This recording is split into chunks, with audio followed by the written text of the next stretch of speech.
Hello, I'm James Wright, and welcome to the shop. Today we're making a very simple cutting board, but we're going to put in a blood groove by hand. Bloody. Let's dive in.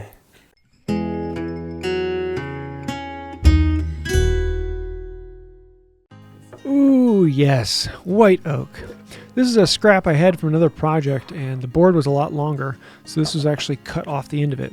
As you can see, it's pretty well warped because I didn't really care about the end here. I just glued it up ahead of time rather than cutting it to length before I glued it up. So this one is going to need a good bit of work. I'm going to have to take off about a little over an 1/8 inch on both sides. So we're going to grab the scrub plane, and I'm going to run down the far corner because I'm going to be traversing the board, and that means going across the grain at a 45-degree angle. And this will allow me to hit the high spots. You can see it's hitting some spots and not others. It's hitting the high spots. I have winding sticks that I'm putting on this to occasionally trying to find what's the twist in the board, where do I need to take off more material, and I'm focusing on the spots that are high, not the spots that are low.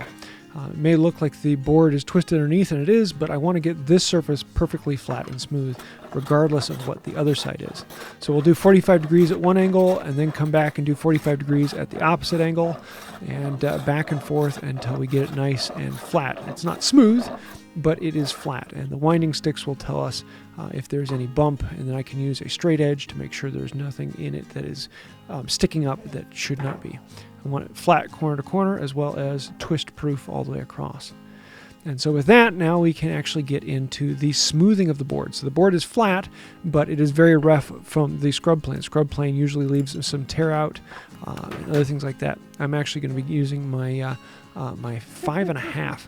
I don't use this very often, but in this board it was actually right about the size that I want for this.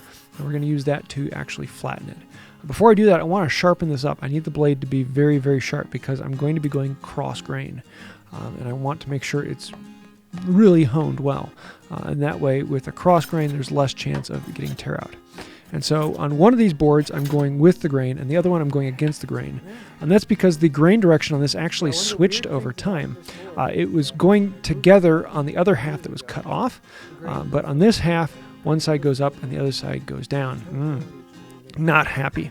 So we're going to work on that. And that means one board I plane one direction, and then I turn the whole thing around and I plane the other board the other direction. And then when I get to that middle where I need to plane both, I use a very sharp blade with a very close mouth. I have it set up as a smoothing plane. And so for most of this, it's pretty good. Except for one of these boards, there's actually a slot where the grain goes up and down at the same time. And so in that case, you're pretty much a mess no matter what you do. You need a really well set up plane. If you want to see more about that, I have an entire video about how to set up smoothing planes. And it's not just for smoothing planes, it's for all planes that are going to be going cross grain or with crazy wild things in it. You want a very sharp iron, you want the mouth close, you want the chip breaker close. You put all that together and you can go cross grain and get beautiful surfaces. So we plane one side perfectly smooth and flat, and then we can flip it over and do all of it all over again. So yeah, it's more of the same. Scrub it down, traverse the plane, work on the high spots. On this side, both of the boards are bowed up. On the other side, both of them were cupped down. So in this case, the high spots are in the middle of the boards. The last one, the high spots were on the outsides. And so we can go ahead. I'm also using my 4-plane here, and so this is a number 5 that also has a camber like a scrub plane. I use that for larger surfaces, and I also can, this one doesn't take off quite as much, so if I want a lighter cut on the scrub plane, this one's on that. The scrub plane takes off a lot. I can actually get that set up to do a full 1/8 inch. And so I'll go back and forth depending upon where I need to take a lot of material off. I'll use the scrub plane, and where I just need to take off a little bit, I'm going to use the regular one. And so we can flatten this one all out, come in with the 5.5 and smooth it out, and then grab the smoothing plane and get rid of any of the tear out that is offending. In this case, I actually wasn't able to get rid of all the tear out. It would have required going down a good bit farther. So I just decided to live with some tear out in one spot. In which case, oh well, it's not going to affect anything. I know a lot of people are going to be saying, you used white oak for a cutting board? Yes. It's honestly no different than any other cutting board. Things get into it just like they would get into any wood. Oh well, it's really not a problem. You wash it in between uses and you're good to go. So we're going to start by cleaning up one edge and joint it and smooth it perfectly, and then we can use the straight edge to then mark off the other end. And for this, it was close. I can just cut it down with a low angle. It's a little too large to put on my shooting board, otherwise I would have put it on that. On the other end, I want to cut off a good chunk on it because there was a big pop out of tear out on that. So we're going to take that over and chop it down using a crosscut saw on the saw bench. This goes rather rapidly, and then you can take it back over and plane that side nice and smooth, and that way you'll have a smooth surface on both ends, and both ends are at 90 degrees to the one side that you jointed. Now normally you would then mark off how wide you need the other side of the board to be, and in this case I really don't care what it is. It's a cutting board. I'm actually just going to plane it. So we first want to make sure, yeah, this is nice and true. 90 degrees. Does it really need to be perfectly true? No. It's a cutting board. Who really cares? But in this case, I want to do it. So we got it. Then we can joint the other side. I don't care if this side is parallel to the first side. I just need it true. There's nothing that says a cutting board has to be perfectly rectangular. It can be a trapezoid. I want to cut the corners off at 45 degrees, and so I'm marking in about 1 inch. Then I'll actually make a mark on my bevel gauge, on my miter gauge here, and that will allow me to set it at the same spot on each one. That way all my corners are the same size. Rather than trying to measure on the board, mark that out, and then move the gauge onto that, it's just easier to mark the bevel gauge. Then we're going to mark across so that I can start with a clean cut. Rotate the board so that the cut is vertical. It makes it a little easier to cut than trying to turn the saw to it. And then follow the mark on down. Once this is done, we'll take the plane in and smooth off that corner, make it nice and clean. We're going to cut off all 4 corners. It kind of gets that nice little octagonal shape. I really like the look of heavy chamfers, and it polishes off the board and makes it look good rather than having square corners. Next thing we want to do is create a blood groove, and I'm going to make a mark in 1/2 inch, and then I'm going to make a mark in 1 inch, and that will create a 1/2 inch wide gap between those 2 marks and making it chamfered from the outside edge. I have a gouge that I'm going to use for this. Now, if you want more detail on making the blood groove with hand tools, I just did a live video where I went through the whole thing live and in detail, and so you can see it step by step in real time. How long does it take? And so when going with the grain, you get these really nice, beautiful curls. I want to stay away from the 2 lines that I created. I just create a simple groove running down the middle, a rounded, gouged groove. And you get these beautiful curls when you're going with the grain.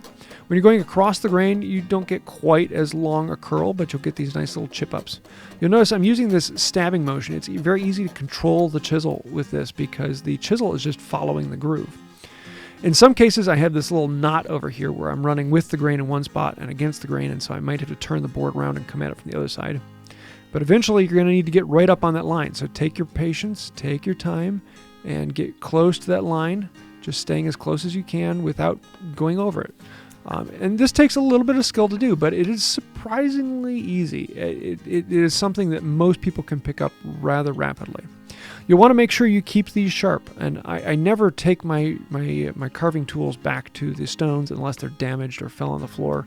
I just strop them every 5 to 10 minutes, and it keeps them good and sharp, and I can get these beautiful little curls. And ooh, yes. Making these little 45-degree fits in there makes everything very, very happy.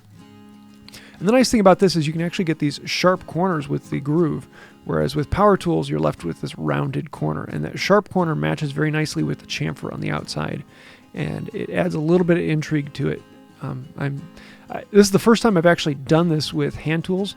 I've done it a few other ways, but this was very, very satisfying. This is one of these times where it's very, very pleasing to make something with just a chisel. I marked out 2 lines, and everything else is just done with the gouge to fill it out. Come in, and anywhere you might need to, go a little cross grain to get those little nips in between them, and you've got a groove running all the way around. Very, very happy with that. Now we're left with this square corner on the outside, and since we chamfered the corners and all, I don't really like that. So I'm going to chamfer all the way around the outside. But before we do that, we're actually going to come in with the smoothing plane and do a very detailed smoothing on this. Unfortunately, there was a good bit of tear out. You can see it right there by my hand.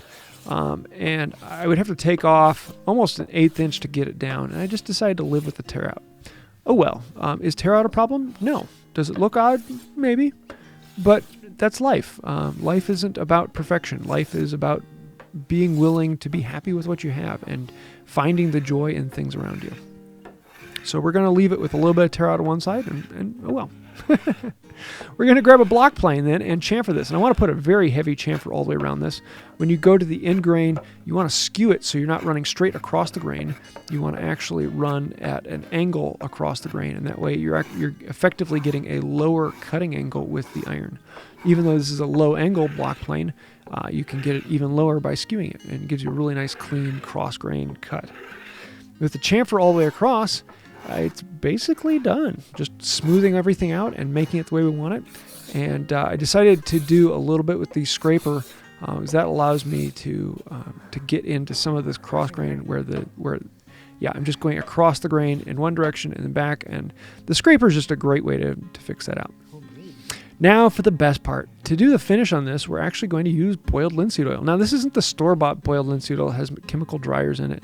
This is the homemade stuff, and this is basically just raw linseed oil. You could drink this if you wanted to. You can actually buy very similar things in drugstores. They're a laxative, so you probably don't want to drink it, but you could. And I have whole videos on how to make your own boiled linseed oil, but I love the color that comes out in the oak with this. It's just so rich and beautiful. This is exactly what I want in white oak. So we're going to put that on, and I'm going to let it sit for a while, put some more on, let it sit. I'm going to let the wood soak up as much as it wants. When it stops soaking it up, then we're going to come and wipe off all the excess oil and then come in with paste wax. And I have this that I sell in my shop, and it is a soft wax you can work into the wood. And it will fill the pores basically. It won't waterproof it entirely, but it will slow down things getting into the board. And because this is basically, all it is linseed oil and beeswax, which I have a couple videos on making that if you want to see it. It goes on pretty well. But let that sit on for a few hours until it starts to harden. And then I'm going to come in with a rag and just polish it off. And I'm going to literally polish the wood with a white paper towel. And that's it. It's done. And I am really happy with how this came out. So there you have it. This is an incredibly simple cutting board. You don't have to get fancy. You don't have to put end grain. You don't have to do inlays. Yes, you can do all those things and they make them look cool, but that's all you need. It doesn't even have to be perfectly grained, directioned, and smooth and all those things. No, just throw a couple boards together and you got a cutting board. That's really all you need. Blood groove is kind of nice and fun, and it's a great way to learn a little bit of carving. It's a very simple thing to do, and you take your time on it, and it goes pretty well. So I really wanted to show that. If you'd like to see more detail and actually see the blood groove going in real time, I did a live video last week. I'll leave a link to that down below, where I actually went through and cut in the blood groove on the other side of this. And we're actually going to show that in real time, so you can see how much time does it take and learn all those little intricacies and the things of hold it this way and shape it that way. A lot more information on there. So I hope you like this. A very simple project that most people can make in an afternoon or a weekend. Have a little bit of fun and enjoy the process. Try something a little different, something a little new, and have something you can be proud of. So I hope you like this. If you did, let me know that down in the comments below. Even if you didn't, let me know that down below. I love to read through those, and I do read through all of them. I learn a lot of things from the comments, so thank you for that. Keep it coming. Also, I want to say a huge thank you to the patrons on Patreon, members here on the channel, people who've clicked that join button, everyone scrolling over on the side. Thank you. Without all of you, this channel would not exist.